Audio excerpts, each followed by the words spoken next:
Hello YouTube, this is Charlie426, and today we have the review of the Premium Bandai exclusive, or P-Bandai exclusive, HG Gundam Plutone from the 00 series. So this was never actually seen in the main anime series that we had, but this is basically a second generation type Gundam. So what I mean is that this, the Gundam Virtue and Nadleeh, and there was another one I forgot, but basically those were based on this mobile suit. So it's like a predecessor, and I believe this mobile suit was also based on the old Gundam, if I read the wiki correctly. But still, I'm not gonna go into the detailed history of this too much, because if I do so, there's going to be a lot of explaining to do.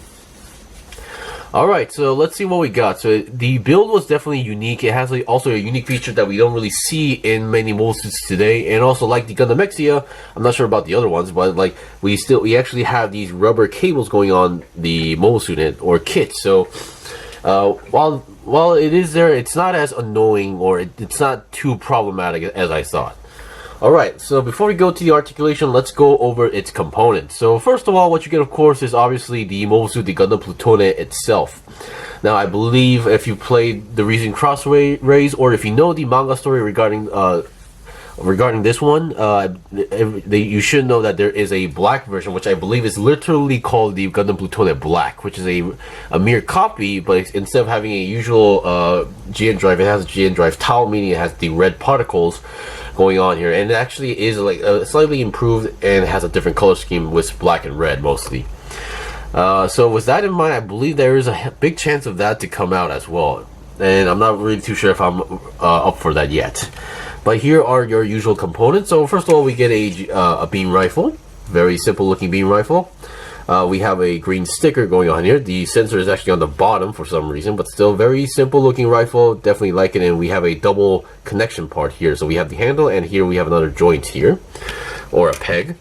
We get 4 beam saber effect parts. You actually do have 2 beam saber hilts, which are actually stored inside the, I'm gonna say knees, because it's kind of a little bit vague to mention if it's the knees or kind of the side area, but you'll see what I mean. So we get 2 long ones and then 2 short ones. So yeah, that's pretty good. And then hand-wise, you get the multi-purpose hands which are already on the kit, and then we get 2 fully open hands as well. So once again, pretty happy with that. And then we get a shield. We have a shield here, which has another shield connector, and then the shield itself is actually on a ball joint, so you can pretty much position it wherever you want to do so. And then we get this part. The Gundam Plutone actually has a core fighter gimmick. The main reason for this is that for celestial beings, not only the Gundam and to be fair, to be more specific, the GN drive and the pilot is the most important assets they have. So in order for them to come back safely, they actually implemented a core fighter gimmick. So yeah, of course, this is a kind of a parts forming thing, because the parts are actually on the Gundam, and if you want to have the core fighter separately, you need to take off the parts from the Gundam, certain parts from the Gundam, and then reattach it here.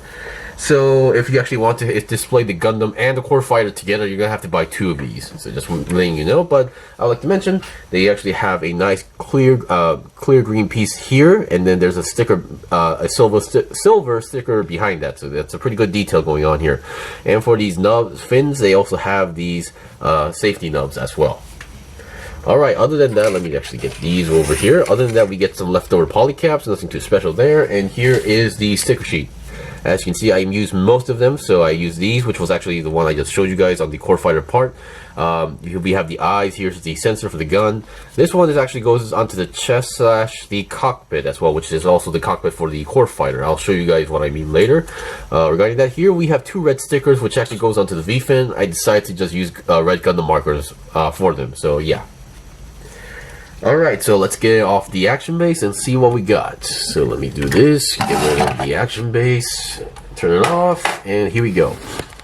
So definitely, despite being a mobile suit from the 00 series, yeah, it actually has a kind of a simple design, and despite being simple, it does actually have quite of armor on it. So I guess this is kind of an indication of that, yeah, the Virtue definitely came from this guy.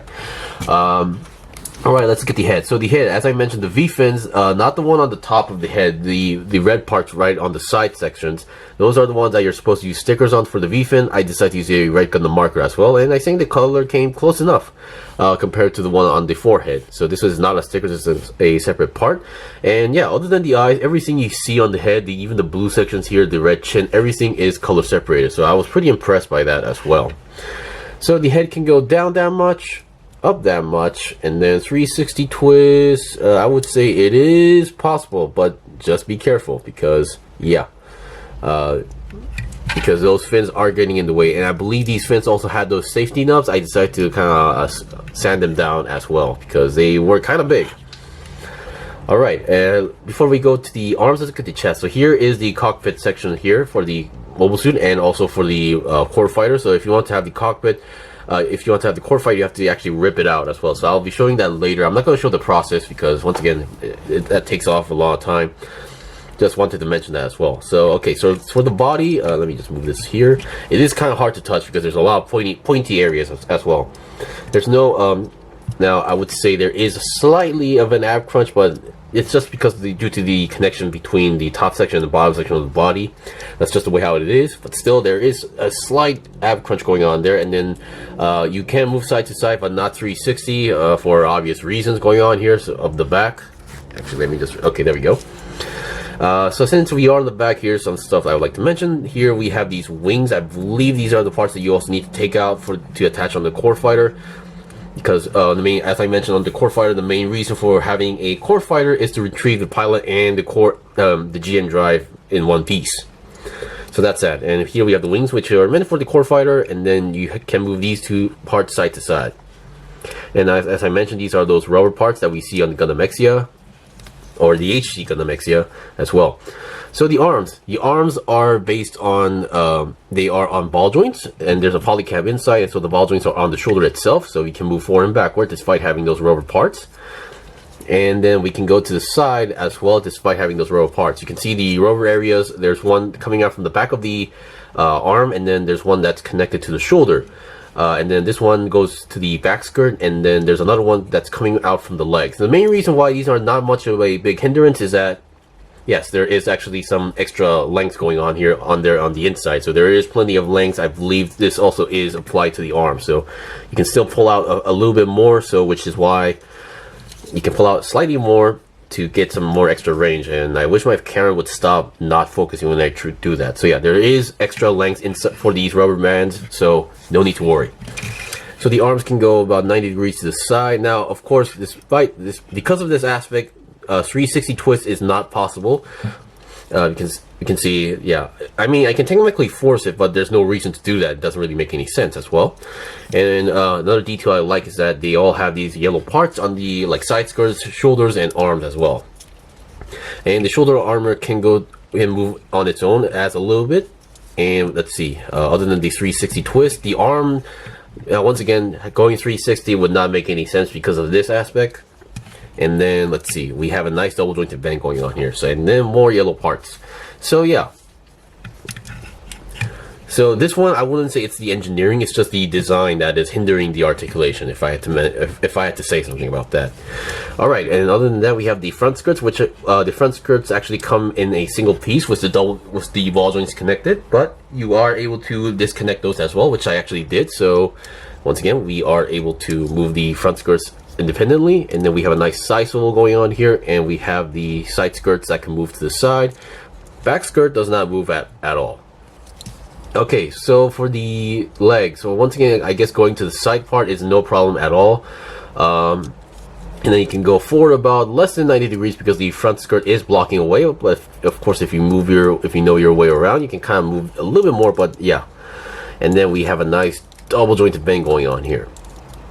Oh boy, and that's what happens. So you can see it did pop out, but that's just the way how it is, because the manual just literally tells you to you can just basically slide it inside here, just slide it in there, and then just block the piece like this. So yeah, but it's not as bad as you think. Okay, so regarding the beam sabers, the way the area they are stored in are in the knees or behind the knees, but the manual tells you to do this. So they tell you to come on, There we go.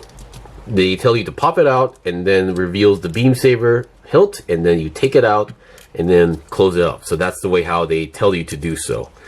So yeah, not the best, but I can kind of understand it. This is an HG, so yeah. And once again, more yellow parts going on there. And one of the stickers I forgot to mention are inside the chest. So this is a dark green clear piece, and behind that is also another sticker on the inside. So yeah, so if you don't even use it, it really doesn't really show that well. So just mentioning that as well. And then with the feet are your ball jointed feet. Once again, very unique, small feet compared to the size of the mobile suit, but still has no problems standing on. All right. So we've seen the basics of the kit. Let's see, other than that, I pretty much show the basic articulation. So I'll be right back with the equipment demonstration and the core fighter gimmick as well.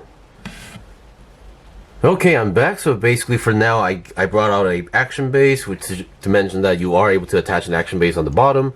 And then I just gave it the basic beam rifle and the shield. So I would like to mention the connecting points. So first of all, the gun. So the gun can connect. So as I mentioned, you can just have the handle, and then there's a hole on the arm as well. So once you have it in the hand, you can connect the other peg to the arm, and you have a very firm connection. So you don't really need to worry about the gun being wobbly or not.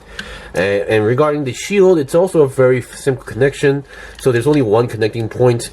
So once again, we have a peg on the shield here, and then, so the shield connector to be more specific, and then on the arm we have a hole there. So all you need to do is pretty much just plug it in, and you're good to go. There we go. So very simple connection. No need to worry about anything as well. Regarding the beam sabers, there are something I would like to mention. So if you don't like the aspect of, like, you know, taking off the knee or slash side armor apart and then taking it out, you are able to always like bend the legs a little bit, and then it will reveal the beam saber right over there. So if you have like you can use your hands, or you can always like wiggle your way out. So of course, like with this, I am having a little bit trouble going on here, but I would like to mention you are able to technically pull it out with something as well. But once again, because of the overall structure, it's not going to be easy, as I said. So once again, if you can pull it out like that, you're good to go. And also, since we do have a lot of armor, there's something I would like to mention. So for the arms, I'm pretty sure this was also shown in the promo pictures as well. Let me just take off the rifle. Come on. So you are able to do this as well. You can kind of open up the armor for this as well. So these are basically GM armor parts. These are, like, I believe made out, like, composed of GM particles and made out of GM particles. Hence, like, yeah, it is able to protect the insides of the parts or the armor. Alright, so we've seen that, and then when it comes to beam sabers, you just pretty much plug it into the hand and you have no problem at all. Of course, it may feel a little bit wobbly compared to others, but once you have it in the right position, it won't fall off that easily. Alright, so at this point there's only one thing left to show, which is the core fighter gimmick, so I'll be right back. Okay, I'm back. So I basically did the core fighter gimmick, and according to the wiki, when the core fighter is out or the Gundam is not inactive, it mentions that the legs kind of droop down, hence it reduces the height or something like that. So I would imagine it droops down something like this. So that's what I did. So what you need to do is basically you take off the chest area, which actually had the core fighter cockpit, and then on the back where you take off about half of the GN drive that had the wing sections as well. So you take that out, and that's pretty much it. And you attach the wings with the GN drive onto the back section, and then here you attach the cockpit. And the core fighter looks actually pretty good. I mean, I actually like these kind of gimmicks. I believe I did actually enjoy the Gundam Age 3 normal core fighter gimmick as well, and the Gundam Age FX. So yeah, I do like having these small core fighter gimmicks. Of course, as you guys just saw, do be careful when you're holding the core fighter, because the only thing that's holding this onto the front section is a single peg. So the section does not move at all. So be careful when you're actually holding it, because it's not a tight connection. I would say it's not loose as well, but it's one of those things where it just kind of pops out if you're not careful. So yeah, that's actually pretty good detail, and I'm not sure if these yellow fins are supposed to be the exact same yellow fins that are next to the Gundam heads, but yeah, it does kind of they do kind of look similar. So yeah, very nice gimmick going on here, and I do like, and the fact that you can actually take the parts out and give the illusion where this Gundam is not usable at the moment without the core fighter. so that's pretty much it for the review. So actually, if Bandai does plan to make more Generation 2 or the older generation mobile suits into HD, I am definitely up for it. Of course, I'm not sure if I'll be getting, if they actually do make the black variant, I'm not sure if I'll be buying that, but still, I wouldn't mind seeing more older generation Gundams from the series like these. Anyway, that's pretty much it for the review. This was the review of the P-Bandai exclusive HD Gundam Plutone. If you guys got any questions or requests, leave them comment below. I still have more stuff to buy and build and make reviews out, so please stay tuned. Until then, see you guys next time.